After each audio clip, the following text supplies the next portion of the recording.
morning, good afternoon, good evening, anywhere you are. It's lovely to have you all here. It's amazing to see all of you in this very lovely Monday. As you all know, my name is Dewin Justiniano. I'll be your host tonight. And it's a great pleasure for me to always see you all and as we all learn from our speakers. Um, and this is the beauty of Rotary Club of Worldwide Impact, as we are part of an organization, the beautiful Rotary International, that it's made of a global network of 1 million neighbors, friends, leaders, problem solvers in more than 46,000 clubs doing service above self. We're doing this locally, globally, and in our case, digitally. As a Rotary Club, we approach every conversation as if we are on a shared learning journey. Our goal is to connect and to hear from fascinating and inspiring speakers, often with a message focused on the power of ideas to change lives and ultimately the world. Also, to bring us a little bit of inspiration that allow us to think how we can make a difference as well. We're very excited that you have joined us, and we hope you enjoy how we explore technology in service above self. Tonight, our guest connects with us from South Devon in England. Professor Mark Hannaford is the founder and CEO of World Extreme Medicine. Professor Mark has also delivered the first Master in Science in Extreme Medicine taught at Russell Group University of Exeter and the world only Extreme Medicine Annual Conference, now in its 11th year. Also, Professor Mark has lived a life of full adventure, having led and been part of expeditions to all of the world's continent. But it was an encounter, a very interesting encounter with the Nile crocodile in the Namibian and Angola border that set him off on a journey that has led him to create a medical subdiscipline in extreme medicine. And something that you might not know about him is that when he is not changing the face of remote medicine, Professor Mark is engaged in delivering life-saving trauma supplies in the frontline medical community in Ukraine through Medics for Ukraine, and he has established a training team rotation, providing advanced combat casualty training for medics on the front line. And this initiative has delivered over 1.3 million pounds worth of trauma supplies to Ukraine. We are thrilled to have you tonight, Professor Mark. I'll hand the mic over to you. Welcome to Rotary Club of Worldwide Impact. Guys, thank you. It's a pleasure to be here speaking to the Rotary Club, and a pleasure to be speaking to everybody here that's sort of online, but also those of you that will be watching it later on. And I guess one thing I would add to that is also I was elected or awarded by the Explorers Club in New York, an EC50 award, which is 50 people changing the world that the world needs to know about. So I was quite pleased with that. And also, since we wrote that bio, that kind of the figures have gone up. So we're closer now to 1.4 million pounds worth of trauma supplies delivered to Ukraine, and also up towards 500 medics being trained. So hopefully technology will be with us. So it's a great pleasure to be here speaking to you. So, and thank you very much for the invitation. As it's been highlighted, I'm the founder of a kind of global organization, which is quite niche in its interest, called World Extreme Medicine, which essentially trains medical professionals to work in sort of austere, in remote areas, and at times dangerous locations.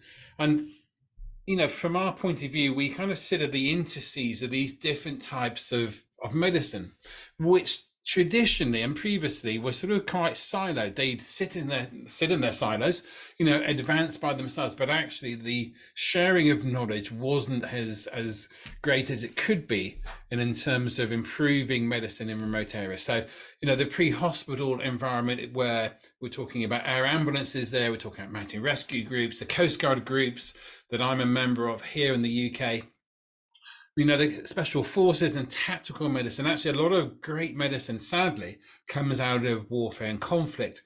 But history has taught us that actually those conflicts do push on by big leaps medicine. And again, the recent conflicts have done that. And, the conflict in Ukraine will undoubtedly do that as well, because the morphology of injury in Ukraine actually is very different to the conflicts we've had most recently.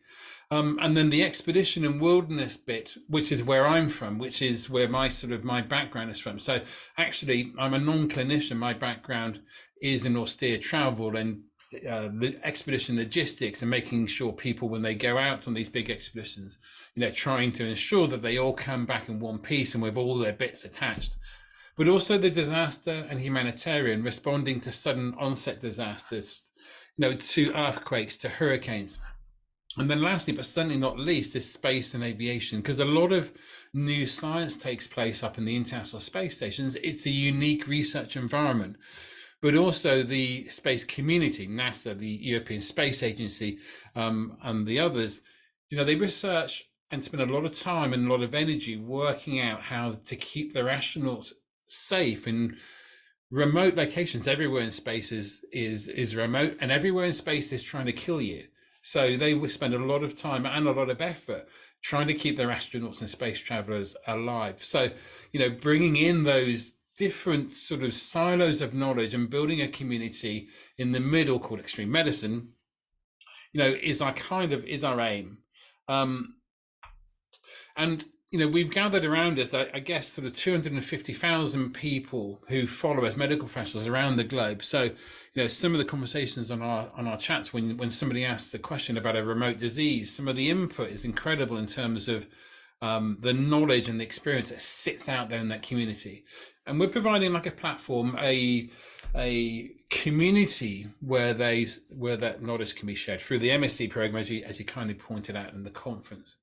But just to sort of show a quick video which encapsulates, I think, quite nicely what it is we do, I'll just, hopefully again, technology will be on our side and this will work, but it shows quite nicely. Tens of thousands homeless, and many more still unaccounted for tonight after the worst disaster ever on the mountain.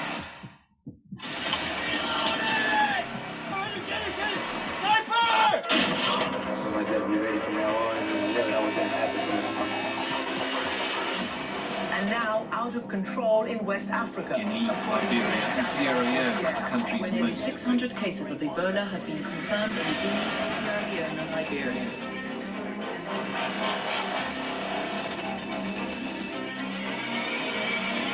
It's important to respond quickly.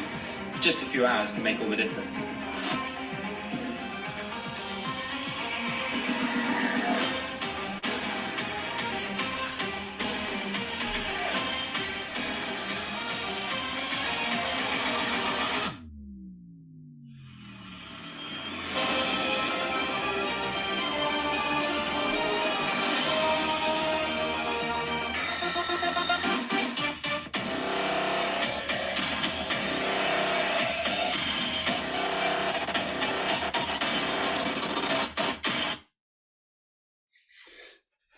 Hopefully that's giving you a taste of the type of medicine that or the area and space that we work in.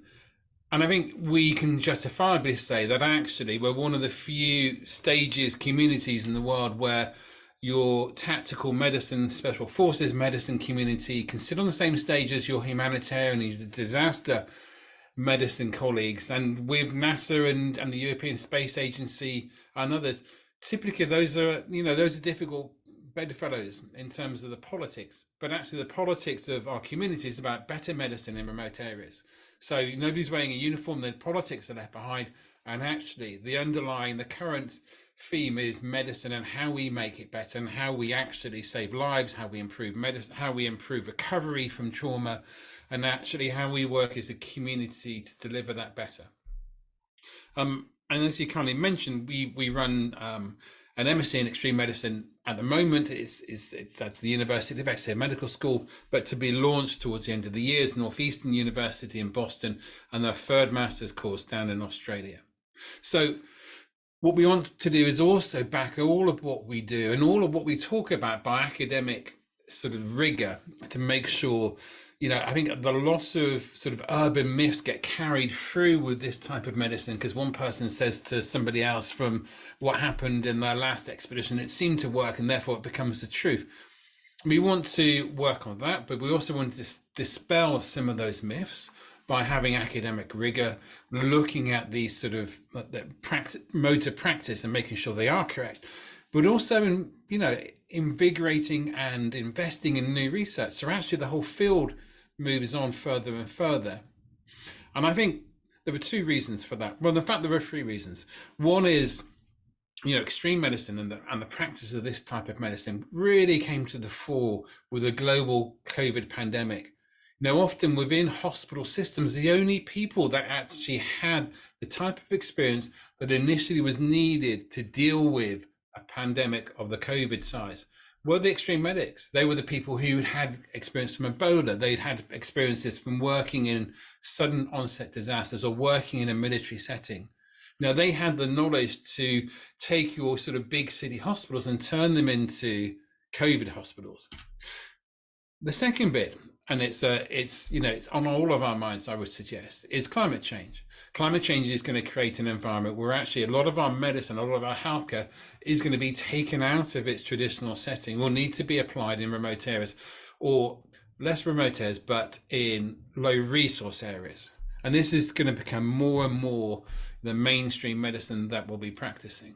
So extreme medicine, is perfectly placed to not only prepare those medical professionals, both in a clinical sense, but also in the sort of non-clinical skills that they'll need in terms of being able to run logistics, in terms of health and security, looking after themselves.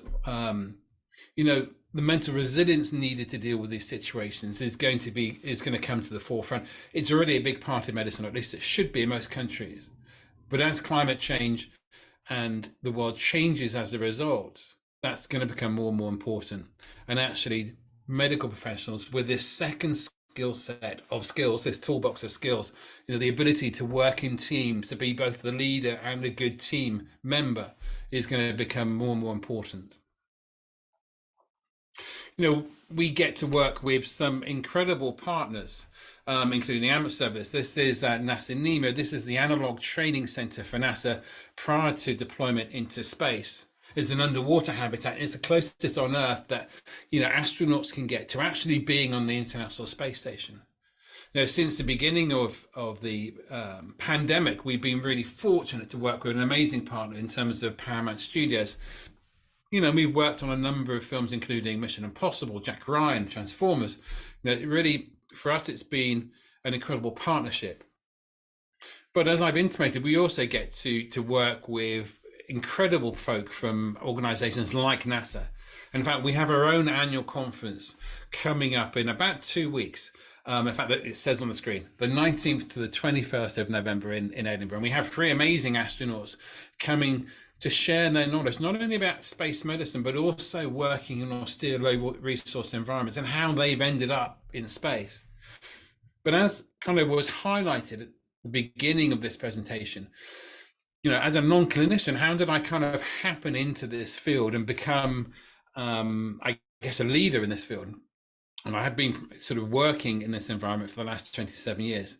And it all comes down to this crocodile. Well, in fact, not this crocodile. This is a stock image, but a crocodile of this type. We were on the border between Angola and Namibia, on the banks of a river called the Kanani River, and we were doing a reconnaissance, so a site visit for an expedition that we're planning. Normally, these planning visits are really tight for time. You're rushing through, you're trying to get as much done as you possibly can, and you don't have much time for relaxation, except for this one trip where we decided actually we were going to plan it properly, and rather than rushing, we were really going to enjoy the area that we were running our reconnaissance through. So we had a rule that at past midday, if we saw the world's, life's most beautiful campsite, then we would stop. It wouldn't matter whether that was 12:15 or whether it was 5 o'clock. In fact, we wouldn't stop until we saw that most amazing campsite. But this was such an incredible area. Actually, as often as not, by 1 o'clock, we'd see this area and think, we just have to camp there because that is just mind-blowingly stunning and beautiful. So often by 2 o'clock or 2:30, we kind of get a little bit fractious, a little bit bored. So we decided to set ourselves a daily challenge. And today's challenge, or this particular day rather, I was traveling, as I mentioned, with two Namibians who had crossed over the border a number of times during the war, the guerrilla war with the guerrillas based in Angola, and they wanted to kind of take a trip down memory lane by crossing the river. Now there were no road crossings, there was no way to walk across, but it was deemed to be safe because using their expert knowledge, there was a massive waterfall. I mean, a really quite substantial waterfall just downstream, and also above us there were quite substantial rapids. And their advice was, well, of course, with the waterfall, crocodiles don't climb, and with the rapids, we're pretty safe swimming across this big, wide, kind of brown, turpid river that was flowing pretty strongly, but in a kind of languid way, but almost like sort of, like a chocolate river, because it was just so sort of turpid with sediment. But fortunately, 3/4 of the way across, there was a rock, so we could go in upstream, catch and run and swim tangentially to the current, land on this rock, get our breath back, and then do the last quarter, the easy quarter, just by swimming straight across. And all being experienced expeditioners, we got into the water at the perfect place. We pitched it absolutely right in terms of catching the current and aiming towards this rock. We were pretty pleased with ourselves, and we were nicely spaced, one behind the other, talking, chatting, in control. When we got about 5 meters from this rock, when this rock stood up and 4 armored reptilian legs looked at us disdainfully and slid into the river. Now we're committed to landing on this rock, which is now substantially smaller because from a distance it looked big. That looked big because there was a crocodile on top. Now the crocodile is in the water. So we landed on the rock, now smaller, with 3 grown men, sort of planning our next move. But I've used my hands quite a lot in this presentation. I'm clearly standing up. So the spoiler is none of our limbs were lost in the make of this story. But we faced a decision. We decided that we needed to swim to Angola, because actually that was the easy bit, the last quarter of the easy bit. But the dilemma came when we had to get back across the river. And as I mentioned, there was no crossings, there were no habitations. Certainly the 2 people I was with didn't want to be availing themselves of a relationship with the Angolan authorities, because some misunderstanding might have taken place. So we had to swim back, but back through this same river, knowing now if there's one crocodile, there's more. So we swam back across, and as I started to approach the far bank, I actually realized from my own expedition life in Australia that it was perfect crocodile territory. Coming from that way, you could see it. Coming from looking the other way, you couldn't. And actually, what almost killed me was not the fact that a crocodile came close and took a snap, but it was panic. And I realized that actually, my heart started, and I started to panic, and I suddenly realized I needed to get a grip. And actually, clearly, I did do that, but it was a mental bridge to get over. But reflecting on our experiences around the campfire that night, I realized that actually, well, if we were going to do expeditions, we needed to have a decent medical system. And then when we started building that up, we suddenly realized, well, actually, if we're going to have a decent medical system, why don't we bring a medic with us? And that's actually what we ended up doing on all of our expeditions. All of our expeditions had a professional medic there who was kind of employed by us. So they weren't on holiday, they were actually employed. So we could, if we had a casualty and somebody needed to be sent home, we could send them with the casualty. But we realized also that our medics, whilst extraordinary and brilliant, weren't used to working outside of hospitals, and we needed to train them. And kind of that's where the story started, of training medics to work in remote and austere and dangerous locations, both on and off the planet. And that's how World Extreme Medicine came to be. And I think this is where we catch up with the modern day. And we've been going for almost 25 years now, 27 if we count sort of the stuff that we were doing on our expeditions. And catching up with the modern day, like the majority of people watching now, and those of you watching on the recording, I was horrified by the invasion of Ukraine. It seemed to me like history had sort of gone back 50 years, and we were back in a sort of, I don't know, a kind of post-World War II. It would just horrified me. And initially, we thought, what can we do? What can we do? And then we suddenly realized actually part of our teaching and our conference is, there's no point rushing into these sudden onset disasters. You need to prepare yourself and actually deliver the right aid at the right place with the right people. So we stood back for a couple of weeks to watch and observe what the major agencies did. But Ukraine is such a big country. The logistics are so long. And there were so many people involved in such big geographical areas. We realized that actually in our very specialized area, delivering advanced trauma care and wilderness and remote medicine in low resource environments, there was really not an awful lot going on. So we decided to create something called Medics for Ukraine. I literally asked for a straw poll of those people on my faculty who would like to be involved, and those people who put their hands up and actually started to do stuff. That's the faculty I built around me. And we've been to Ukraine, and as you kindly pointed out, we've delivered over nearly 1.4 million pounds worth of trauma supplies, and trained almost 500 special forces and military medics.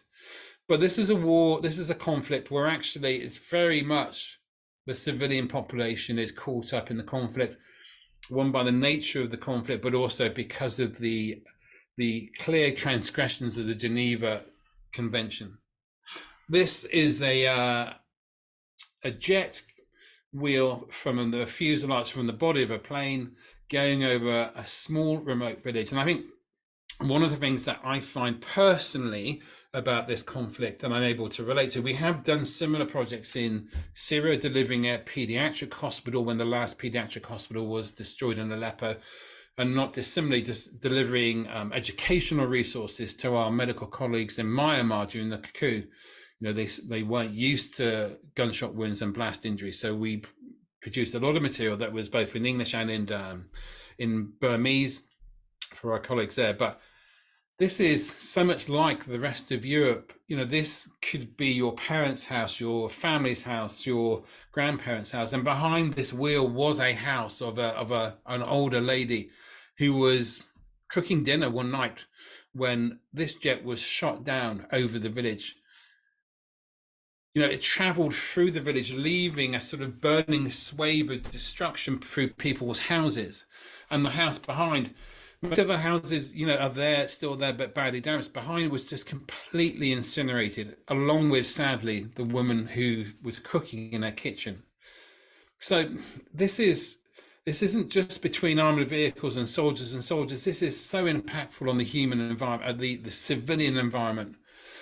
Your motorways into Kiev, are dotted, or certainly were dotted with destroyed tanks. And I feel sorry for the people inside that tank. These are holiday homes on the outskirts of Kiev, where clearly people had saved up for these houses for their lives. This is their retirement homes, and because of the invasion, they've just simply been destroyed. There are still people living above, and sort of in some of the remnants of flats which have some sort of weatherproofing. But when we visited these and we were on the ground in the garden in front, the parking area, one thing that struck me really strongly, aside from the obvious devastation and the destroyed vehicles and the smell of recent death, were the dogs whose owners are no longer there, who were clearly desperate for affection, but also suffering from shell shock. It wasn't something I'd really thought of, shell shock in animals, but they were clearly suffering their own mental battle. Now, the next couple of images have slightly distressing. They're not gruesome, but they are slightly distressing. This is, and the next image is the one that's just slightly distressing.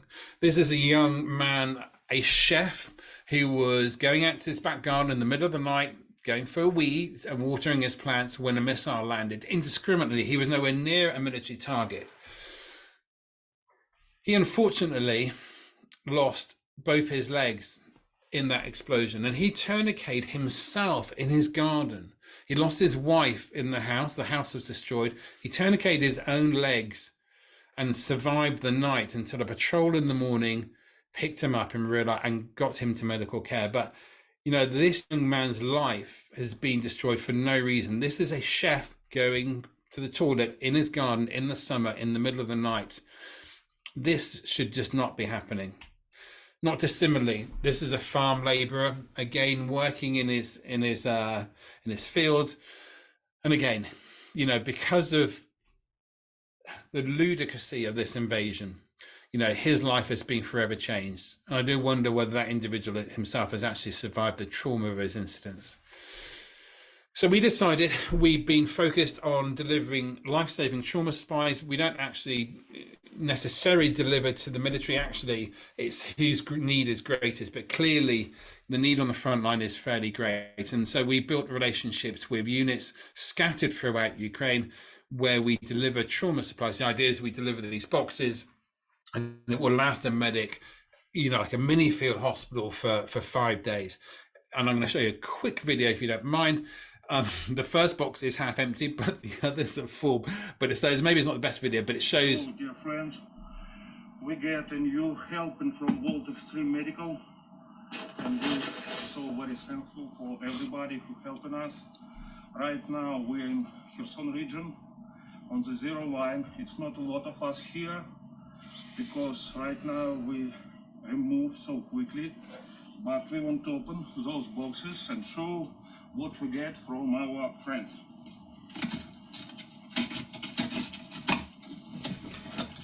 Some of the stuff he's less interested in than other bits, as you'll see as he opens the packs. First of all, a lot of bandages, a lot of fixings, a lot of different another stuff.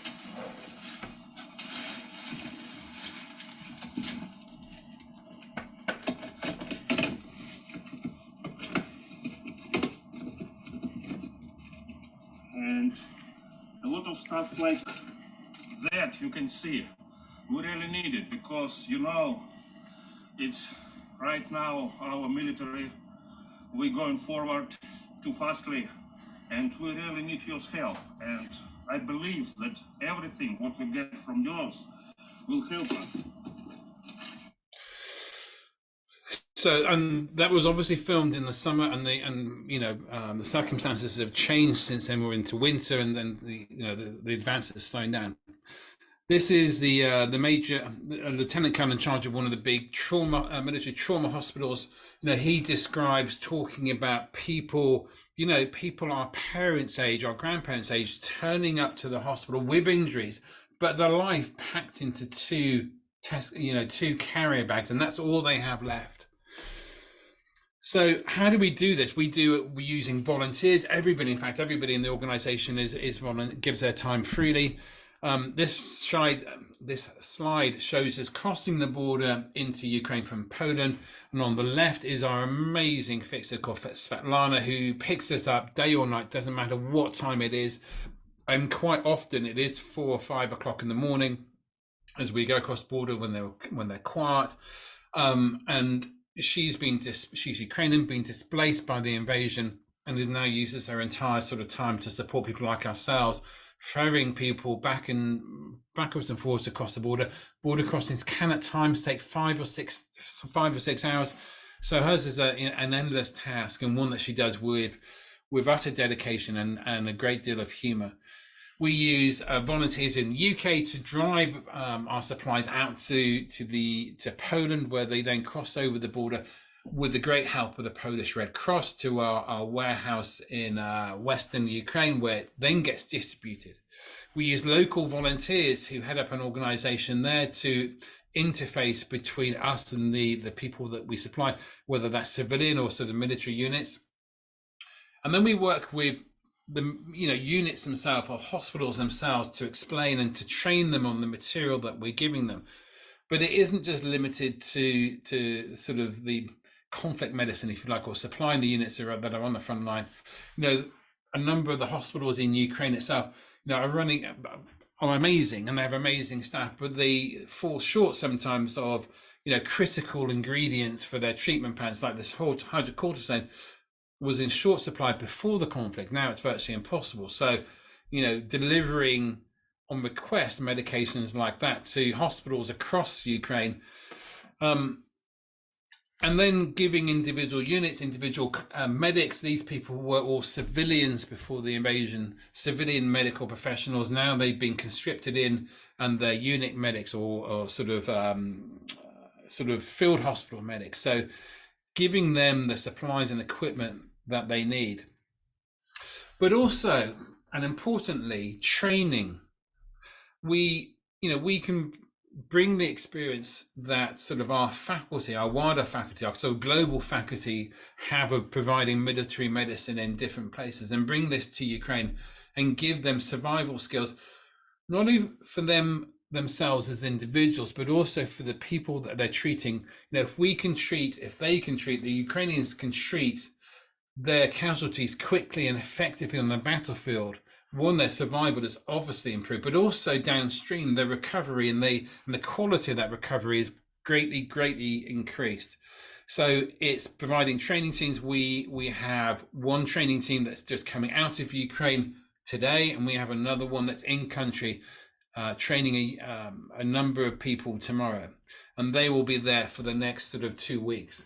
So, in fact, these figures are actually now out of date. So, we're up to 350 sort of special operations medics, and we're up to almost 1.4 million pounds worth of trauma supplies, as I've already mentioned. So, and all of our operational costs are either covered by myself or World Extreme Medicine. So, every penny, dollar, dirham, euro that people donate goes literally into paying for supplies.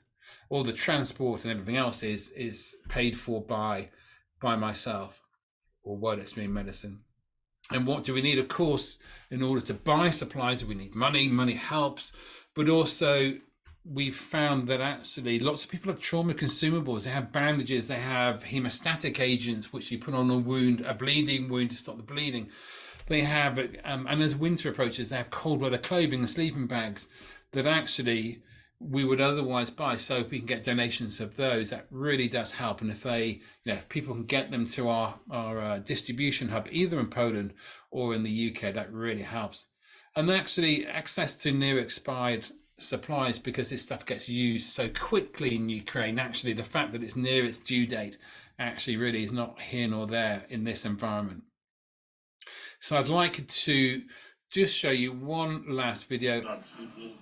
Медиков, наших друзей Вова, Назарий Шмыгаль и всех тем, кто нам помогал. Спасибо вам за то обучение, которое вы провели для наших бойцов. Спасибо вам за ту медицину, которую вы нам передали, за эти суперовские аптечки. Здесь малая часть представителей спецподразделения ФОРТ, остальные аптечки уже у парней дальше. Они спасают нам жизнь. И действительно мы благодарны сотрудничеству, надеемся на дальнейшее сотрудничество. Ребят, вы большие молодцы.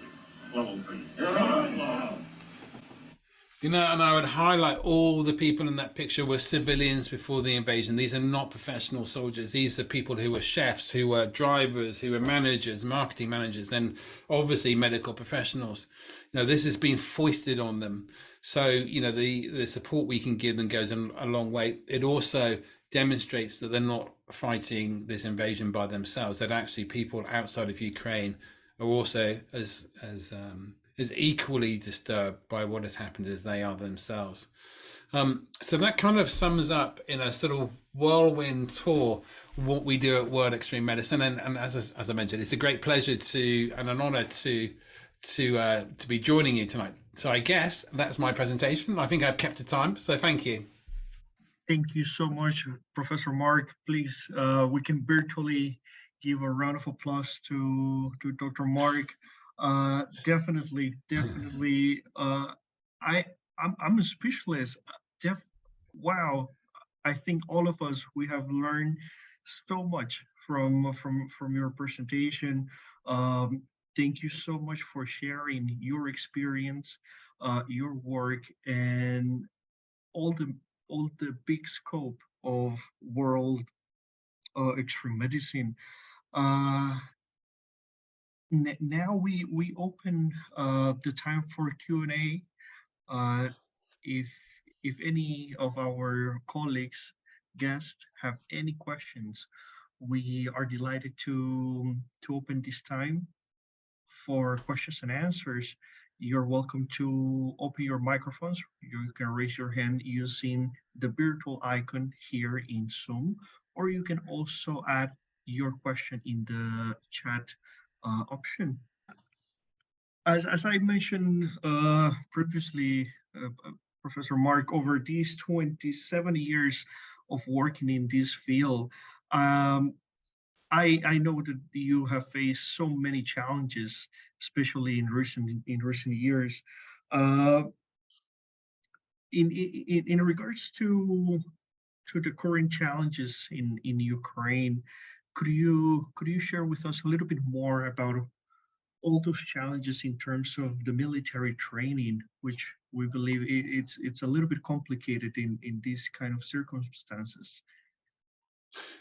It is. I guess the challenge was that initially we've been used to working on a sort of worldwide basis, but actually, working in Ukraine wasn't a place that we had an awful lot of knowledge about. So that was our initial challenge, was setting up a network, and we needed to, bearing in mind we were taking people's sponsorship, people were giving us money, our friends, our community, the wider society, we had an obligation to make sure that money was spent well, and we can do that, but make sure it's being delivered to the people that needed it. So that was our first challenge, and that sort of we were really lucky in so much as we set up a network that kind of loosely went via the Polish Fire Brigade, and that sort of led to some other people, and as these things do. But it became a trustworthy link each way. The second bit is providing, the Ukrainians are doing an absolutely amazing job, and it's, what we're doing is just adding, I think we're adding that little bit of technical knowledge on top of what they already know. We're giving them the confidence that what they're doing is right. I think there's a little bit of sort of feedback in terms of that. And as I've mentioned, the other thing is we're letting them know that they're not alone. Actually, people do care about this. And also for the more senior medical professionals there, it also gives them the ability to ring a friend. So they've got somebody they can check with that they're thinking is right, and it's just sort of a call a friend in some respects. The training teams, when they're on the ground, will then give out contact details so they can do that. The third bit is, I think, and this is the bit that's growing as we do more and more of this, we can't be there the whole time, is the concern, the kind of the responsibility that we carry for putting people in Ukraine, and for our Ukrainian volunteers who are going to the front line. And I shared it on my social media feed a few days ago, one of our vehicles that had had been mortared and shelled and has shrapnel. The people inside fortunately escaped; they were unharmed. But it's now it's kind of myself. It's because it's carrying that responsibility for the people we're putting onto the ground, and also for our Ukrainian volunteers who are doing an amazing job. So it's a portfolio of challenges, some of which we've overcome, some of which we're working on and have solutions. And the new one of that sort of feeling of responsibility is the indiscriminate bombing and missile attacks grows rather than lessens. It's that responsibility for the people who help us, of their own free will in Ukraine, and the training teams that go out. Oh, definitely. It's very, very interesting to hear your perspective and learning from you. Now we would like to give the floor to one of our colleagues, Patrick. Yeah, Mark, thank you so much for your inspiring presentation. Could you expand some more on your cooperation with NASA and what training you are providing to them, and how it fits in with their future goals, plans, and the plans of your organization? So it's Patrick, it's an interesting one because it wasn't one that we set out to develop, but it just happened by happen chance and sort of fortuitous sort of introductions. So we've been working with colleagues at NASA for, well, I guess almost 11 years now. One of the reasons why the medical community at NASA like what extreme medicine does, and I think I use that analogy of the stage where it's one of the few stages in the world where you can have NASA sitting on the stage, you can have a special forces medical community sitting on the stage, along with the disaster and humanitarian. No uniforms, politics is all about there's no politics, it's all about the medicine. They actually really, really appreciate the ability to learn from those communities, because that type of remote medicine, is the same remote medicine they have to practice in space. Because there's a talk. In fact, one of the main doctors we work with, astronauts we work with there, Dr. Mike Barrett, did a talk, a Christmas lecture for the Royal Society in Britain. And they compared a paramedic bag, the average paramedic bag carried in an ambulance in London, with the medical kit they have on the International Space Station. The medical bag for the paramedic was, we can lift that one up. The medical bag for the International Space Station was virtually empty, because there's so much they cannot do in space. And as NASA sort of undergoes Artemis and heads towards the moon, and then their plan is then obviously to head to Mars, that extreme bit of medicine becomes even more sort of poignant to them. And because those are big steps, especially the step to Mars, there's lots of stuff they don't know and which they have to mitigate. And so learning from that sort of wider medical community, which are with real world experience, learning in remote and austere locations, they really appreciate that. We really appreciate, in turn, them sharing their findings, because they've got budgets that lots of organizations that work in the space don't have. So their knowledge and their findings of their, how long has NASA been going? But their decades of research in remote medicine and how to keep their astronauts alive, is really beneficial to the wider medical community. But also the science that goes on in the International Space Station, sharing that knowledge with the medical community back on Earth has great benefits. So it's very much a two-way sort of flow of information, and they allow us to use their training facility in NASA Nimu when it's not being battered by the hurricanes.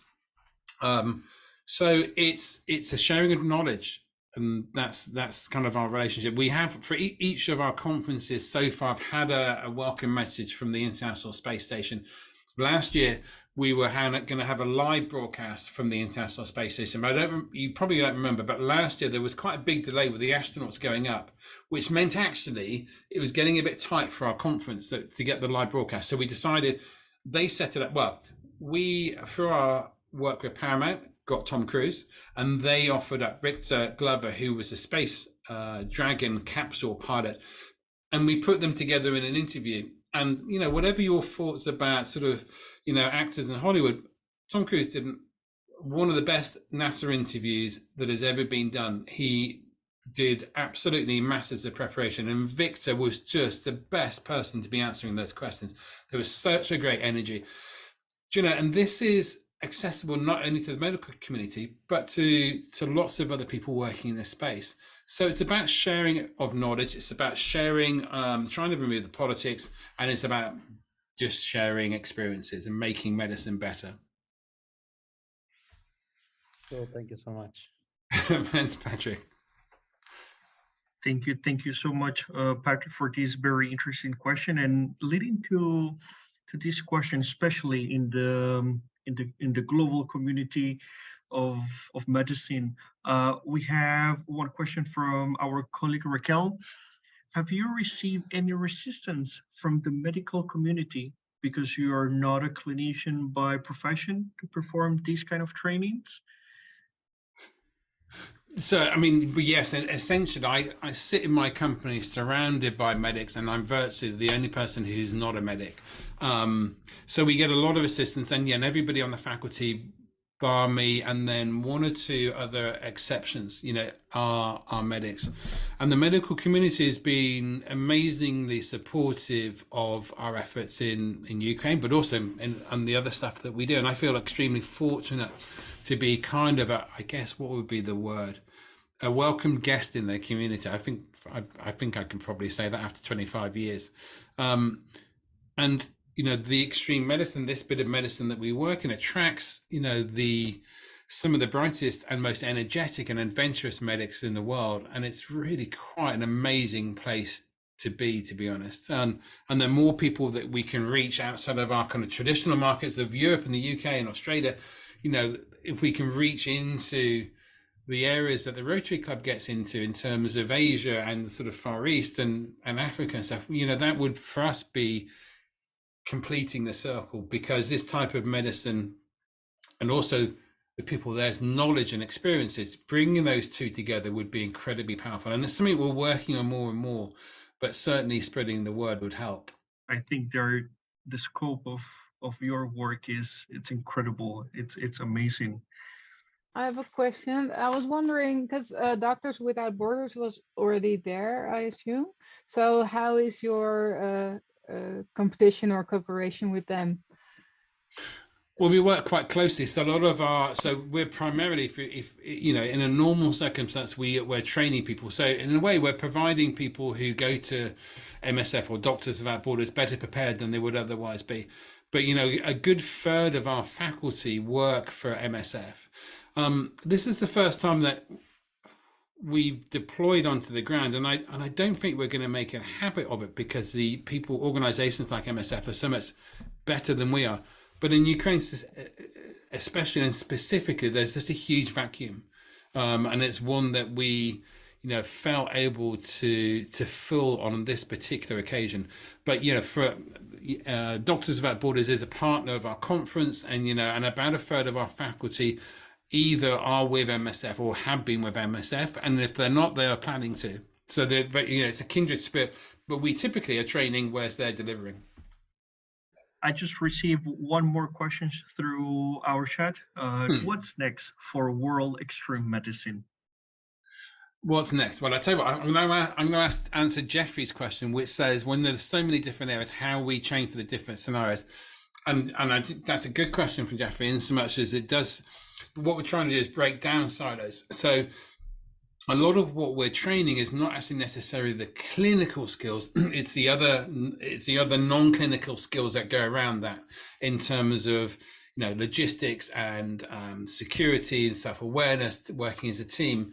So a lot of what we do is teaching a mindset and teaching adaptability, and giving them the ability, clinicians, to have that foundation so they feel comfortable working in these austere locations. And they, then they supplement them with specific clinical skills depending on what they're doing.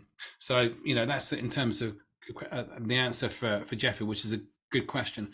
And in terms of what next for us, to be honest, there is no grand plan. We've always just done what we have felt has been right, and it's led us down an increasingly interesting road. So, I think a big thing for us is creating more access, so that we can, in an ideal world, what we would have is a sponsor for the conference, so that when actually we could give digital access to people in lower income countries, free access, or highly discounted access. I mean, conferences are expensive, and the problem is, it's really difficult to get that financial model right. But if we could get a sponsor, that would allow us to, I think, broaden quite considerably, access to, and be able to share that experience that sits within the conference more widely. There was more, I think, in terms of, we go nowhere unless actually science and academia and research underpin what is being delivered. So improving the standards of that and pushing the boundaries on that every day that we do our work. And I think it's the other thing is about, one of the cornerstones of, and we know this anecdotally, one of the cornerstones of what we do, we know generally, 99% of the time, medics that do this type of work and go into these austere ranks return to their normal clinical practice better clinicians. They would have picked up clinical skills undoubtedly, but they would have also picked up, a realization that the systems they work in compared to other places are good. And that's sort of is a cornerstone. But also they would have picked up all these sort of non-clinical skills that I've been speaking about, the ability to empathize with people, to communicate better, to be good team members, but also team leaders, and taking that back into their mainstream everyday clinical career, to the hospitals and the doctors' clinics that you and I go and visit. Having somebody there that's got a wider picture, when you've got a problem, I think helps considerably. I think that's one of the cornerstones of what we're doing. Is actually, it's not just about delivering medicine in remote places, it's also about improving everyday medicine.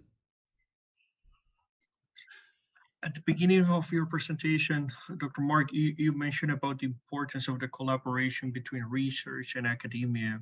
And I've been working in research and academia over the last couple of years. I'm really curious to know a little bit more about the postgraduate program and the collaboration and partnership with University of Exeter Medical College.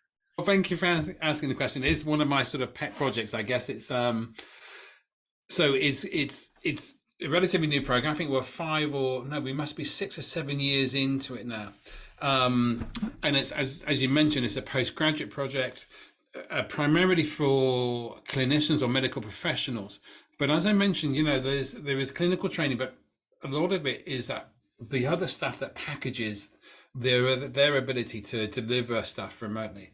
What we're seeing now, and it's beginning to happen, is people from the master's program, some of the dissertations that are being written are amazing, and actually we're trying to work out a system we can disseminate them more widely, because they really are pushing on the limits or the boundaries of what we know.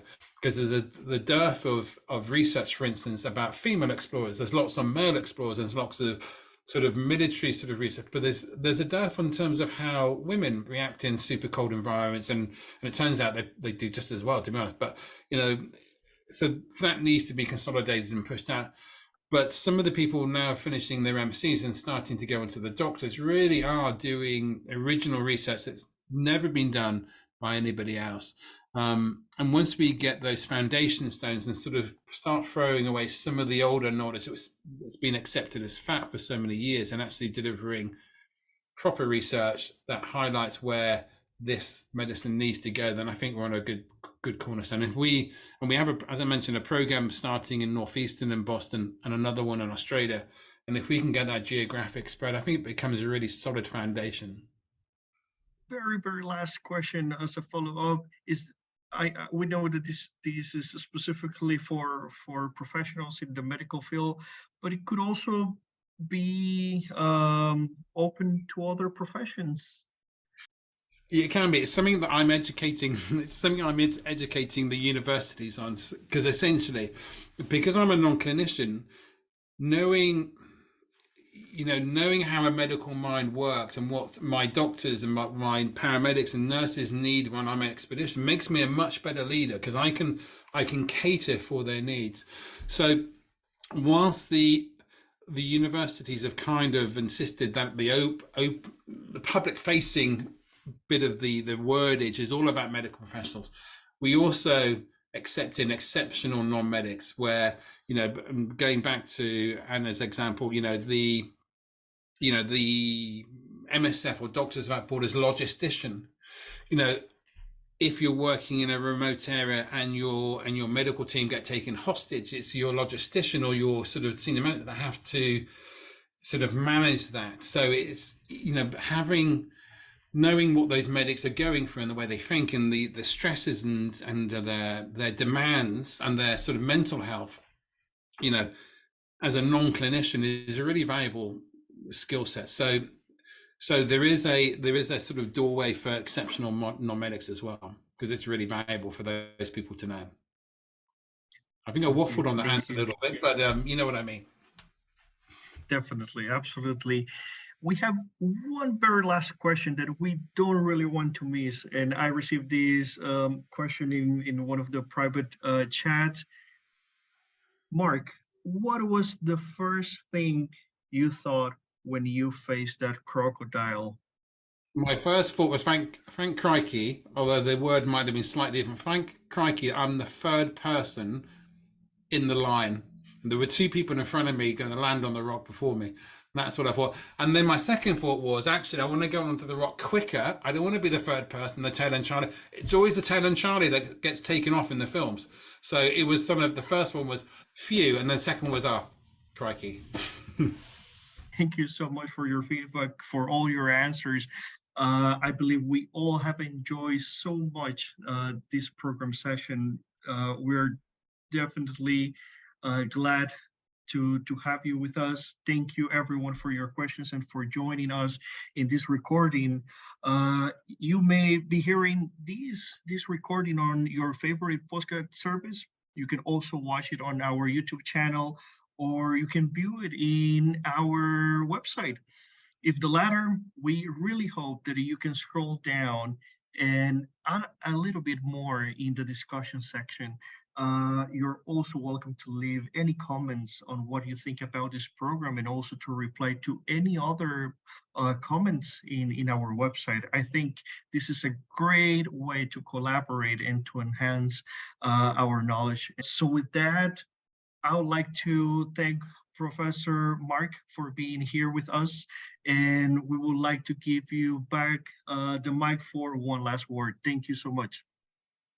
Thank you for inviting me. It's been an honor to speak to the sort of global Rotary community, and please feel free to reach out if I can be of any assistance to any medical professionals out there, or conversely, if you're able to help with our efforts in medics for Ukraine, please do feel free to contact us. But thank you for the honor of being invited. Thank you.